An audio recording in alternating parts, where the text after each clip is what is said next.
بسم اللہ الرحمن الرحیم ولو كانت الحقیقت مستعملۃ، اور اگر حقیقت مستعمل ہو فإن لم يكن لها مجاز متعارف، پس اگر اس کے لیے نہ ہو مجاز متعارف، فالحقیقت اولا بلا خلاف، تو حقیقت اولا ہے بغیر اختلاف کے، وإن كان لها، اور اگر اس کے لیے ہو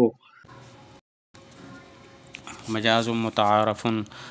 متعارف فالحقیقت اولا عند ابی حنیفہ رحمہ اللہ تعالی، تو حقیقت اولا ہوتی ہے امام صاحب کے نزدیک، وعندہما، اور صاحبین کے نزدیک، العمل بعموم المجاز اولا، عموم مجاز پر عمل اولا ہوتا ہے۔ اگر حقیقت مستعمل ہو تو دیکھیں گے اس کا کوئی مجاز مشہور ہے یا نہیں ہے، اگر اس کا کوئی مجاز مشہور نہ ہو تب تو بالاتفاق حقیقت پر عمل کرنا اولا ہے، اور اگر اس کا کوئی مجاز مشہور ہو تو پھر اختلاف ہے۔ امام صاحب فرماتے ہیں حقیقت پر عمل کرنا اولا ہے، جبکہ صاحبین فرماتے ہیں عموم مجاز پر عمل کرنا اولا ہے، یعنی ایسا معنی مراد لینا کہ حقیقت اور مجاز دونوں اس کا ایک فرد بن جائیں، دونوں اس میں داخل ہو جائیں۔ اگر حقیقت مستعمل ہو تو پھر دیکھیں گے حقیقت کا کوئی مجاز متعارف ہے یا نہیں ہے۔ اگر حقیقت کا کوئی مجاز متعارف نہ ہو تو تب تو بالاتفاق حقیقت پر عمل کرنا اولا ہے، اور اگر اس کا کوئی مجاز متعارف ہو تو پھر اختلاف ہے۔ امام صاحب کے نزدیک حقیقت پر اور صاحبین کے نزدیک عموم مجاز پر عمل کرنا اولا ہوگا۔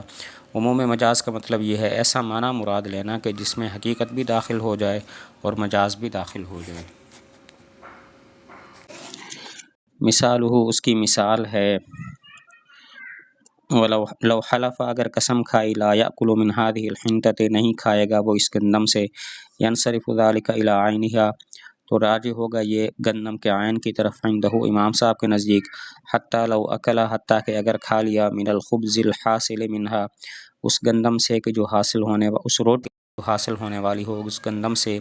لا یحنس عندہ، حانس نہیں ہوگا امام صاحب کے نزدیک، وعندہما ینصرف، اور صاحبین کے نزدیک یہ راجع ہوگا، الی ما تتضمنہ الحنطۃ، اس چیز کو جس کو شامل ہے گندم، بطریق عموم المجاز، عموم مجاز کے طریقہ کے ساتھ،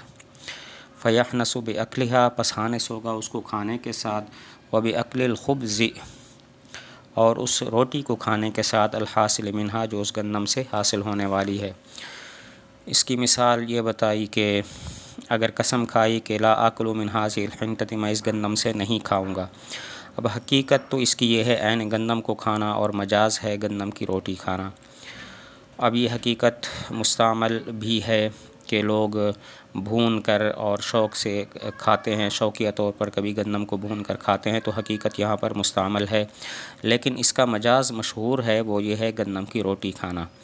تو امام صاحب رحمۃ اللہ علیہ فرماتے ہیں حقیقت پر عمل کیا جائے گا، لہٰذا عین گندم کو کھا لیا تب تو حانس ہو جائے گا، لیکن اگر گندم کی روٹی کھا لی تو پھر حانس نہیں ہوگا، جبکہ صاحبین فرماتے ہیں یہاں عموم مجاز پر عمل ہوگا، لہذا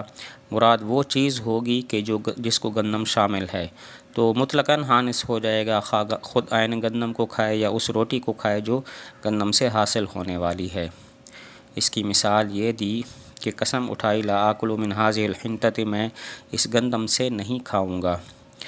تو اب حقیقت یہ ہے عین گندم، اور مجاز ہے گندم کی پکی ہوئی روٹی۔ اب یہ حقیقت مستعمل ہے کیونکہ کچھ لوگ شوقیہ طور پر بھون کر گندم کھاتے ہیں، تو امام صاحب رحمۃ اللہ علیہ کے نزدیک حقیقت پر عمل ہوگا، لہذا عین گندم کو کھائے گا تب تو حانس ہوگا، اور گندم کی روٹی کھائے گا تو پھر حانس نہیں ہوگا، جبکہ صاحبین فرماتے ہیں عموم مجاز پر عمل ہوگا، مراد وہ چیز ہوگی جس کو گندم شامل ہے، لہذا گندم کے عین کو کھانے سے بھی حانس ہوگا، گندم کی پکی ہوئی روٹی کو کھانے سے بھی حانس ہو جائے گا۔ وَكَذَا لَوْ حَلَفَ، اور اسی طرح اگر قسم کھائی، لا یشرب من الفرات، نہیں پیے گا وہ دریائے فرات سے، ینصرف الی الشرب منها، تو راجع ہوگا یا اس سے پینے کی طرف، قرعن، منہ لگا کر، عندہ، امام صاحب رحمۃ اللہ علیہ کے نزدیک، وعندہما الی المجاز المتعارف، اور صاحبین کے نزدیک یہ راجع ہوگا مجاز متعارف کی طرف، وہو شرب مائها بأي طریق کان، اور وہ ہے اس کے پانی کو پینا خواہ کسی بھی طریقے ہو۔ دوسری مثال یہ ہے، قسم کھائی، لا اشرب من الفرات، میں دریائے فرات سے نہیں پیوں گا، تو حقیقت اس کی یہ ہے منہ لگا کر پانی پینا، دریا سے منہ لگا کر پانی پینا، اور اس کا مجاز ہے کہ چلو بھر کے پانی پینا یا برتن سے پانی پینا، اس برتن میں پانی ڈال کر اس کو پینا۔ تو امام صاحب رحمۃ اللہ علیہ فرماتے ہیں حقیقت پر عمل ہوگا، اور یہ حقیقت مستعمل بھی ہے کہ کچھ لوگ منہ لگا کر دریا سے پانی پیتے ہیں، تو حقیقت پر عمل ہوگا، لہذا منہ لگا کر پانی پیا تب تو حانث ہو جائے گا، چلو بھر کر پانی پیا یا برتن لے کر پانی پیا تو تب وہ حانث نہیں ہوگا۔ لیکن صاحبین فرماتے ہیں کہ عموم مجاز پر عمل ہوگا، لہذا کسی بھی طریقے سے پانی پی لے حانث ہو جائے گا، خواہ منہ لگا کر پیے، چلو بھر کے پیے یا پھر برتن میں پانی لے کر پیے۔ ایک اور مثال ہے قسم کھائی لا اشرب من الفرات، میں دریائے فرات سے پانی نہیں پیوں گا۔ تو حقیقت ہے کہ منہ لگا کر پانی پینا، اور مجاز ہے برتن لے کر پانی پینا یا چلو بھر کے پانی پینا۔ اور یہاں پر حقیقت مستعمل بھی ہے، کیونکہ کچھ لوگ دریا کو منہ لگا کے پانی پیتے ہیں کنارے پہ بیٹھ کے۔